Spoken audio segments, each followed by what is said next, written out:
আসসালামু আলাইকুম প্রিয় দর্শক, আশা করছি আপনারা সকলে ভালো আছেন আল্লাহর রহমতে।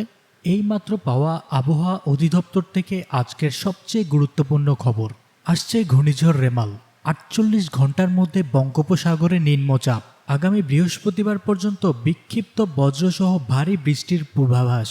এছাড়া আগামী ২৪ ঘন্টায় দুই বাংলার বিভিন্ন জেলায় ধেয়ে আসছে বজ্রসহ কালবৈশাখী ঝড়, এমনটাই জানিয়েছে আবহাওয়া অধিদপ্তর।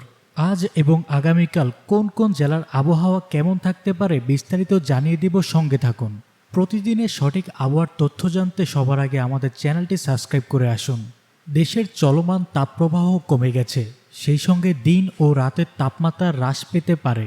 তবে আজ রাত থেকে মঙ্গলবার দেশের উত্তরাঞ্চলে ভারী বৃষ্টিপাত হতে পারে।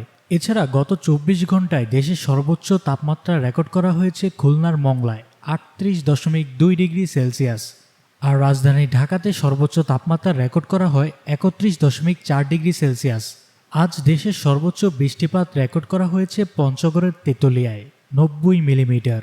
এছাড়া আগামী ২৪ ঘন্টায় যেসব অঞ্চলে ভারী বৃষ্টির সতর্কতা জারি করেছে আবহাওয়া অধিদপ্তর, রংপুর, ময়মনসিংহ, ঢাকা, খুলনা, বরিশাল ও সিলেট বিভাগের অনেক জায়গায় এবং রাজশাহী ও চট্টগ্রাম বিভাগের কিছু জায়গায় অস্থায়ীভাবে দমকা বা ঝড়ো হাওয়াসহ বৃষ্টি বা বজ্রসহ বৃষ্টি হতে পারে, সেই সঙ্গে কোথাও কোথাও বিক্ষিপ্তভাবে শিলাবৃষ্টিও হতে পারে।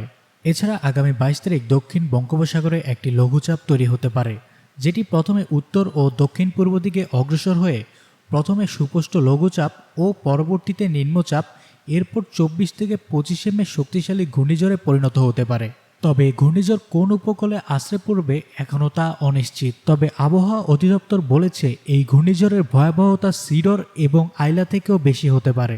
এই ছিল আবহাওয়ার আপডেট, সব খুঁটিনাটি খবর। সবার আগে সঠিক আবহাওয়ার তথ্য জানতে আমাদের সাথেই থাকুন।